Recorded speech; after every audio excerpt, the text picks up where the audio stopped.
नाच के पूजा करो पाँच के भाषा होई नाच के करो पूजा पाँच के भाषा होई नाच के पूजा करो पाँच के भाषा होई नाच के।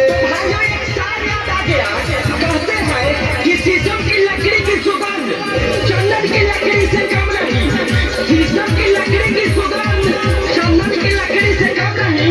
पूजा तो सभी कोई करते हैं, लेकिन हमारा नवयुवक सरस्वती पूजा समिति भी किसी को कम नहीं। ऐसे सतीली के गाना बजाओ आई बजाओ दुगो लोही की नचाओ ताया चौलन के ऐसे सतीली बजाओ आई बजाओ दुगो लोही की नचाओ कि सब सुनी गाना जाएगा और दिल सालो वही आई है तुम्हारा सुनो पे तो गाना जाएगा और दिल सालो वही आई है तुम्हारा कोई सदा बिनो किस सच के। थोड़ा सा आवाज कम करो।